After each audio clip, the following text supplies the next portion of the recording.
Advocate ഷോണിലേക്ക് പോവുകയാണ്. Sean, ആ കുട്ടിക്ക് ഹിജാബ് ധരിച്ച് വിദ്യാലയത്തിലേക്ക് വരണ്ട, പക്ഷേ വി ശിവൻകുട്ടിക്ക് നിർബന്ധമാണ് കേട്ടോ, ഹിജാബ് ധരിച്ച് പ്രവേശിപ്പിക്കണം എന്ന തിട്ടൂരം നൽകിയിരിക്കുകയാണ് സ്കൂൾ അധികൃതർക്ക്. അപ്പോൾ അജണ്ട വളരെ വ്യക്തമാണ്. ഇപ്പോൾ നേരത്തെ ജോഷി പറഞ്ഞതുപോലെ SDPIയുടെ ഇടപെടലുണ്ട്, മാത്രമല്ല സർക്കാരിൻ്റെ ഇടപെടൽ അത് വളരെ ശക്തമായി, അവർക്ക് അനുഭവവേദ്യമായി. DEO അവരെ വിളിച്ച് കാര്യങ്ങൾ പറഞ്ഞു. അതിന് തൊട്ടുപിറകെ പൊതുവിദ്യാഭ്യാസ മന്ത്രിയുടെ ഉത്തരവും വന്നിരിക്കുകയാണ്. ഫേസ്ബുക്ക് പോസ്റ്റിലൂടെയാണ് അദ്ദേഹം അത് പറഞ്ഞിരിക്കുന്നത്. പക്ഷേ എങ്കിലും അന്വേഷണ റിപ്പോർട്ടിൻ്റെ അടിസ്ഥാനത്തിലൊക്കെയാണ് അങ്ങനെ ഒരു തിട്ടൂരം നൽകിയിരിക്കുന്നത്. അപ്പോൾ സ്വാഭാവികമായും അജണ്ട വളരെ വ്യക്തമല്ലേ?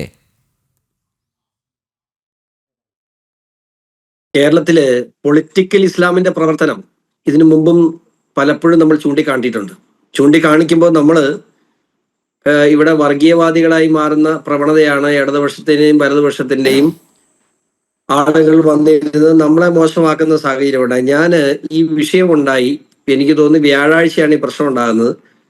വെള്ളിയാഴ്ച അത് ആവർത്തിച്ചു. വെള്ളിയാഴ്ച അവിടെ വലിയ കയ്യേറ്റ ശ്രമം ഉൾപ്പെടെയുള്ള കാര്യങ്ങളുണ്ടായി.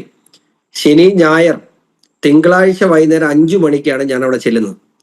ഞാൻ അവിടെ ചെല്ലുന്നതിന് മുമ്പ് അവിടെ CPMന്റെയാണ് അവിടുത്തെ പഞ്ചായത്ത് മറ്റേ മുനിസിപ്പൽ കൗൺസിലർ ഉള്ളത്. കോൺഗ്രസിന്റെ നിരവധി നേതാക്കൾ അവിടെയുണ്ട്. പ്രാദേശികമായ MLAമാർ MP മാരുണ്ട്.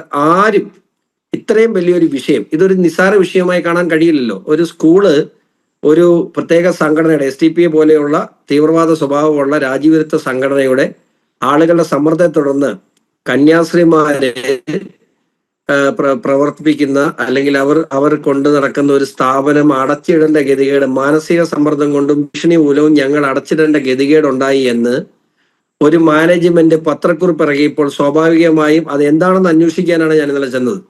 അപ്പൊ ഞാൻ ചെന്നതിന് ശേഷം അവിടെ എല്ലാ പ്രത്യേകിച്ച് ജനപ്രതികൾ അവിടെ എത്തി. എറണാകുളത്തിന്റെ ജനപ്രതി അവിടെ എത്തി. അവർ പറഞ്ഞ് ഞങ്ങൾ അവിടെ ചെന്ന് എന്താ വിഷയമാണ്, ഞങ്ങൾ അവിടെ ചെന്ന് ഒരു വിഷയം ഉണ്ടാക്കില്ല. അവിടെ ചെന്നിട്ട് കാര്യങ്ങൾ ചോദിച്ചിട്ട് അവർ പറഞ്ഞ കാര്യങ്ങൾ മാധ്യമങ്ങളുടെ മുമ്പിൽ പറഞ്ഞു. അതല്ലാതെ മറ്റൊരു കാര്യങ്ങളും ഞങ്ങൾ അവിടെ ചെയ്തില്ല.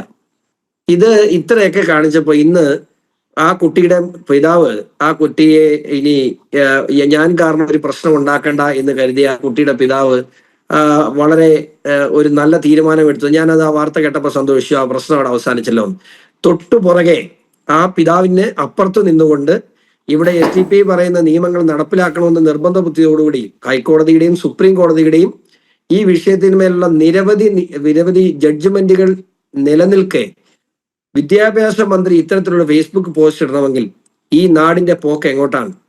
ഞാൻ ഉറപ്പിച്ചു പറയുന്നു, ഇസ്ലാമിക് സ്റ്റേറ്റിന്റെ പ്രവർത്തനങ്ങൾ കേരളത്തിൽ ആരംഭിച്ചതിന്റെ ഭാഗമായി തന്നെയാണ് ഇത്തരം വിഷയങ്ങൾ കേരളത്തിൽ SDPI ഉയർത്തിക്കൊണ്ട് വരുന്നത്. SDPIയും ജമാഅത്തെ ഇസ്ലാമിയും ഈ രണ്ട് സംഘടനകളുടെ കയ്യിലെ കളിപ്പാവകളായി കേരളത്തിലെ ഇടതുപക്ഷ ജനാധിപത്യ മുന്നണിയും കോൺഗ്രസും മാറിയിരിക്കുന്നു.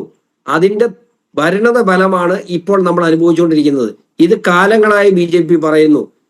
ഇവിടെ മാത്രമല്ല ഞാൻ പറഞ്ഞത്, ഇവിടെ നമ്മുടെ കളമശ്ശേരിയിൽ നടന്ന ഗുണ്ടായിസം, മുനമ്പത്ത് നടന്നുകൊണ്ടിരിക്കുന്ന ഗുണ്ടായിസം, മുനമ്പത്ത് നടന്ന ഒറ്റ കാര്യം മാത്രം പറഞ്ഞോളട്ടെ. മുനമ്പത്ത് ഇന്നലെ രാവിലെ ഞങ്ങൾ BJP മുനമ്പം വില്ലേജ് ഓഫീസിലേക്ക് മാർച്ച് നടത്തി. അവിടുത്തെ മുനമ്പം ജനതയെ ആ കരമടയ്ക്കാൻ വേണ്ടി കയറ്റി വിട്ടു. അവർ പറഞ്ഞു ഞങ്ങൾക്ക് സമയമില്ല. ഞാൻ തഹസിൽദാരുമായിട്ട് സംസാരിച്ചു, ഞങ്ങൾക്ക് ഇൻസ്ട്രക്ഷൻ കിട്ടിയിട്ടില്ല, ഇൻസ്ട്രക്ഷൻ കിട്ടിയാൽ ഞങ്ങൾ ചെയ്യാം. എന്നിട്ട് ആ കൂടെ പറഞ്ഞു ഞങ്ങൾ ചെയ്തു തന്നാലും സുപ്രീം കോടതിയിൽ നിന്ന് സ്റ്റേ വന്നാൽ അത് ഗുണകരമല്ലല്ലോ. അപ്പൊ ഉദ്ദേശം മനസ്സിലായ അവർക്ക് അവിടെ ആ മുനമ്പം വിഷയത്തിൽ സുപ്രീം കോടതിയുടെ സ്റ്റേ വരാൻ വേണ്ടി ഈ SDPI ഉൾപ്പെടെയുള്ള വഖഫ് സംരക്ഷണ സമിതിയുടെ പേരിൽ SDPIക്ക് ഒത്താശ ചെയ്തു കൊടുക്കുന്ന നിലപാടാണ് അവിടെയും സർക്കാർ സ്വീകരിച്ചത്. ഇനി മറ്റൊരു വിഷയം, ഈ ഇപ്പോൾ ലൈവായിട്ടുള്ള കാര്യങ്ങളാണ് ഞാൻ പറഞ്ഞത്. ഇന്നലെ ആ കോതമംഗലത്ത് മരിച്ച പെൺകുട്ടിയുടെ ചാർജ് ഷീറ്റ് കോടതിയിൽ പോലീസ് ഫയൽ ചെയ്തു. അവിടെ വളരെ മനഃപൂർവ്വമായി ആ കുട്ടിയുടെ ആത്മഹത്യാക്കുറിപ്പിൽ കൃത്യമായി പരാമർശിച്ചിട്ടുള്ള നിർബന്ധിത മതപരിവർത്തനം എന്ന കാര്യം ഇന്നലെ ഒഴിവാക്കിയിരിക്കുന്നു. ഓർത്തോണം. അപ്പം എത്രമാത്രം വലിയ സമ്മർദ്ദ ശക്തിയായി ഗവൺമെന്റിനെ പോലും നിയന്ത്രിക്കാൻ കഴിയുന്ന രീതിയിലേക്ക് SDPIയും ജമാഅത്തെ ഇസ്ലാമിയും പൊളിറ്റിക്കൽ ഇസ്ലാമും ഇവിടെ മാറിയിരിക്കുന്നു. അപ്പോൾ ഈ പഞ്ചായത്ത് ഇലക്ഷന് മുമ്പ് ഒരു വലിയ രാഷ്ട്രീയ ധ്രുവീകരണം ലക്ഷ്യം വെച്ചുകൊണ്ട് ഇവർ നടത്തുന്ന ഇസ്ലാമിക് സ്റ്റേറ്റ് പ്രവർത്തനങ്ങളുടെ ഉദ്ഘാടനമാണ് അവിടെ നടന്നത്. പക്ഷെ അത് കുറച്ച് പാളിപ്പോയി. ആ പാളിയിടത്തു നിന്നും വീണ്ടും അതിനെ പുനർജീവിപ്പിച്ചു കൊണ്ടുവരുവാൻ സംസ്ഥാന സർക്കാരിന്റെ നേതൃത്വത്തിൽ നടക്കുന്ന ശ്രമമാണ് ഇപ്പോ ശിവൻകുട്ടിയുടെ ഫേസ്ബുക്ക് പോസ്റ്റിലൂടെയും ഉത്തരവിലൂടെയും പറഞ്ഞത്. അവർ എന്താ അതിനകത്തൊരു ഭീഷണിയുണ്ട്. നാളെ 12 മണിക്ക് മുമ്പ് ഈ വിഷയത്തിൽ കൃത്യമായ തീരുമാനമെടുത്ത് അറിയിച്ചില്ലെങ്കിൽ സ്കൂളിനെ അങ്ങ് പൂട്ടിക്കളയും. അത് CBSE സ്കൂളാണ്. സംസ്ഥാന സർക്കാർ വിചാരിച്ചാൽ പൂട്ടില്ല എന്ന് ശിവൻകുട്ടിക്ക് അറിയില്ല. 11 മണിയാണ്. അതെ, CBSE സ്കൂളാണല്ലോ. വിദ്യാഭ്യാസ മന്ത്രിയുടെ തിട്ടൂരത്തിന് ഫലമൊന്നും ഉണ്ടാവില്ല. യെസ്.